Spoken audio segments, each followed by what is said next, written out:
നമസ്കാരം. രാജ്യവ്യാപകമായി തന്നെ ആണവ നിലയങ്ങൾ വരുന്നതിനെ എതിർത്തിട്ടുള്ള പാർട്ടിയാണ് CPM. പക്ഷേ ഇക്കഴിഞ്ഞ നാളുകളിൽ CPMന് ആ തീരുമാനത്തിൽ ഒരു വ്യതിചലനമുണ്ടായി എന്ന് മനസ്സിലാക്കേണ്ടിയിരിക്കുന്നു. കാരണം ആണവ നിലയത്തെ എതിർക്കുക എന്നത് പ്രഖ്യാപിത ലക്ഷ്യമാണെങ്കിലും ഉദ്യോഗസ്ഥ തലത്തിൽ ഇതിനുള്ള ചർച്ചകളൊക്കെ നടക്കുന്നുണ്ട്, അല്ലെങ്കിൽ CPM നടത്തുന്നുണ്ട് എന്നതിന് തെളിവാണ് മന്ത്രി കൃഷ്ണൻകുട്ടി സംസ്ഥാനത്ത് ആണവ നിലയം സ്ഥാപിക്കാനാകുമോ എന്ന് ആരാഞ്ഞ് കഴിഞ്ഞ വർഷം ഡിസംബർ 9-ന് വൈദ്യുതി മന്ത്രി കെ കൃഷ്ണൻകുട്ടി കേന്ദ്രമന്ത്രി RK സിംഗിന് അയച്ച കത്ത്. അതിന് മന്ത്രിയെ മാത്രം പറഞ്ഞിട്ട് കാര്യവുമില്ല. സംസ്ഥാനത്ത് വൈദ്യുതി ക്ഷാമം അത്രയേറെ ഉണ്ട് താനും. പക്ഷേ അതിനെ മറികടക്കാൻ CPM നയം മാറ്റുന്ന കാര്യത്തിലേക്കടക്കം ചിന്തിക്കുന്നു എന്നത് വളരെ പ്രാധാന്യമേറിയ വിഷയമാണ്.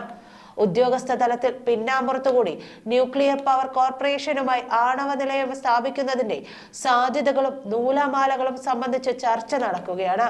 അതുകൊണ്ട് തന്നെ കടുത്ത നിലയിലുള്ള ഒരു നയം മാറ്റത്തിന് CPM ഒരുങ്ങുകയും അത് പ്രഖ്യാപിക്കുകയും ചെയ്ത് നടപടികൾ എടുക്കുകയും ചെയ്താൽ അതിൽ തെറ്റു പറയാൻ പറ്റില്ല. തോറിയം ഉപയോഗിച്ചുള്ള വൈദ്യുതോൽപാദനം നടത്താൻ സംസ്ഥാനത്ത് സാധ്യതയുണ്ടെന്നാണ് കത്തിൽ പറയുന്നത്. കേരള തീരത്ത് വലിയ തോതിൽ തോറിയം നിക്ഷേപമുണ്ട്. ഇതുപയോഗിച്ച് വൈദ്യുതോൽപാദന പ്ലാന്റ് സ്ഥാപിക്കുന്നതിന്റെ സാധ്യതകൾ ഉപയോഗിക്കണമെന്നും കത്തിൽ പറയുന്നു. തോറിയം ഉപയോഗിച്ച് പ്രവർത്തിക്കുന്ന ആണവ വൈദ്യുതി നിലയം വേണമെന്നാവശ്യപ്പെട്ട് കേന്ദ്രത്തിന് കത്ത് നൽകിയതായി വൈദ്യുതി മന്ത്രി കെ കൃഷ്ണൻകുട്ടി പറഞ്ഞിരിക്കുന്നു. തോറിയം ഉപയോഗിച്ച് കൽപ്പാക്കത്ത് 32 മെഗാവാട്ട് വൈദ്യുതോൽപാദനം നടത്തുന്ന കാര്യം കത്തിൽ പ്രത്യേകം എടുത്തു പറഞ്ഞിട്ടുണ്ട്. കേരളം പോലുള്ള സ്ഥലത്ത് തോറിയത്തിന്റെ ലഭ്യത വളരെ കൂടുതലായതുകൊണ്ട് ചെലവ് കുറഞ്ഞ തോതിൽ വൈദ്യുതി ഉൽപ്പാദിപ്പിക്കാനും കഴിയുമെന്ന് കൃഷ്ണൻകുട്ടിയുടെ കത്തിൽ പറയുന്നു. തമിഴ്നാട്ടിലെ കൂടംകുളം നിലയത്തിനെതിരായുള്ള പ്രക്ഷോഭത്തിലും മുൻനിരയിൽ CPM ഉണ്ടായിരുന്നു. ഇന്ത്യ US ആണവ കരാറിന്റെ പേരിൽ 2008 ജൂലൈ 8-നാണ് UPA സർക്കാരിനുള്ള പിന്തുണ പാർട്ടി പിൻവലിച്ചത്. സംസ്ഥാനത്ത് ആണവ നിലയം സ്ഥാപിക്കുന്നതിന് ശക്തമായ എതിർപ്പുയർത്തിയ പാർട്ടിയാണ് CPM. ആ നിലപാടിൽ വെള്ളം ചേർത്തോ എന്ന സംശയമാണ് വൈദ്യുതി മന്ത്രി കൃഷ്ണൻകുട്ടിയുടെ കത്തോടെ പുറത്തു വന്നിരിക്കുന്നത്. CPM എന്ന പാർട്ടിക്ക് അവരുടെ പ്രഖ്യാപിത നയങ്ങളിൽ നിന്ന് വ്യതിചലിക്കേണ്ടി വരുന്നത് ഇത് ആദ്യമായൊന്നുമല്ല. കോർപ്പറേറ്റുകളോട് സന്ധിയില്ലാ സമരം ചെയ്തുകൊണ്ടിരുന്ന CPM ഇപ്പോൾ അവരുടെ കയ്യിലെ കളിപ്പാവയാണ്. മുഖ്യമന്ത്രി പിണറായി വിജയൻ CMRL-മായി ചേർന്ന് നടത്തിയ അഴിമതിയിൽ മകൾ കൂടി ഉൾപ്പെട്ടിട്ടുണ്ടെന്ന് ഓർക്കണം. അതിപ്പോൾ പുറത്തു വന്ന കാര്യം മാത്രം. ഫാരിസ് അബൂബക്കറുമായി ചേർന്ന് ഭൂമി കച്ചവടം നടത്തിയ മുഖ്യമന്ത്രിയുടെ വിവരങ്ങളുമൊക്കെ പുറത്തു വന്നു. പുറത്തറിയാമെങ്കിലും കൃത്യമായി തെളിവുകൾ ലഭിക്കാത്ത എത്രയോ കോർപ്പറേറ്റ് കൈകൊടുക്കലുകൾ ഇന്ന് ഈ നാട്ടിൽ പാട്ടാണ്.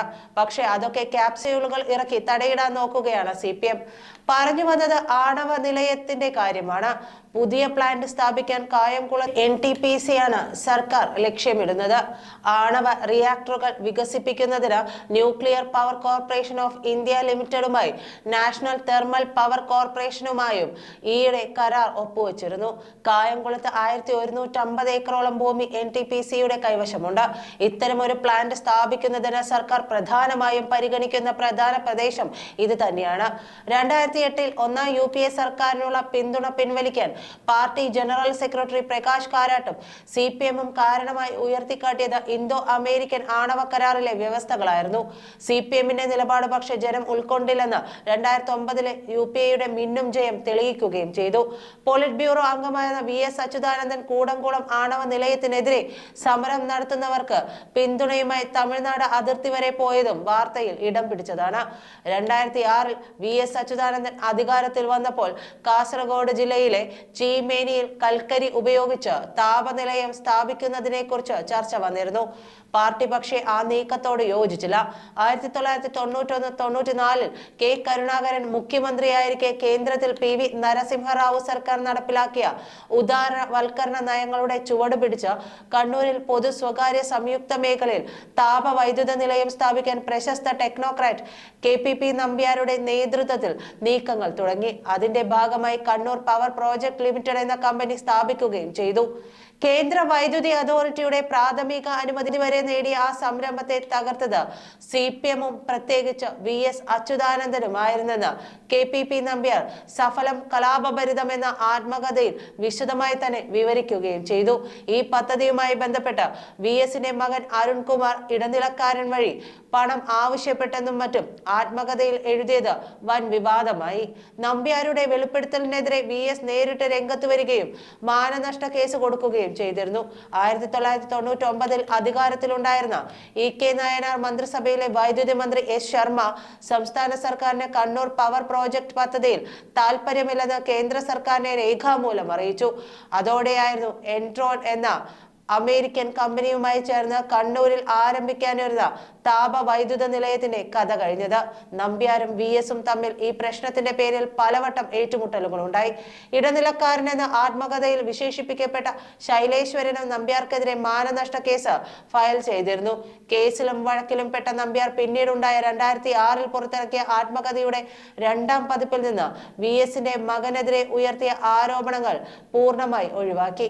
ചില ഒത്തുതീർപ്പുകളുടെ അടിസ്ഥാനത്തിലായിരുന്നു ഇതെന്ന് പറയപ്പെടുന്നു.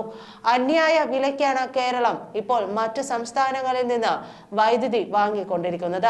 താപ ആണവ നിലയങ്ങൾ സ്ഥാപിച്ചില്ലെങ്കിൽ അതിരൂക്ഷമായ വൈദ്യുതി പ്രതിസന്ധിയിലേക്ക് സംസ്ഥാനം കൂപ്പുകുത്തുമെന്ന് ഈ രംഗത്തെ വിദഗ്ധർ മുന്നറിയിപ്പ് നൽകുകയും ചെയ്യുന്നു. കേരളം മാറി ചിന്തിക്കേണ്ട കാലം അതിക്രമിച്ചു കഴിഞ്ഞു എന്ന് പറയുമ്പോഴും സാമൂഹിക സാഹചര്യങ്ങൾ വിലയിരുത്തി വേണം ഇക്കാര്യങ്ങൾ തീരുമാനിക്കാനും നയമാറ്റൽ നടത്താനുമെന്ന അഭിപ്രായങ്ങളും ഉയരുകയും ചെയ്യുന്നുണ്ട്. നന്ദി.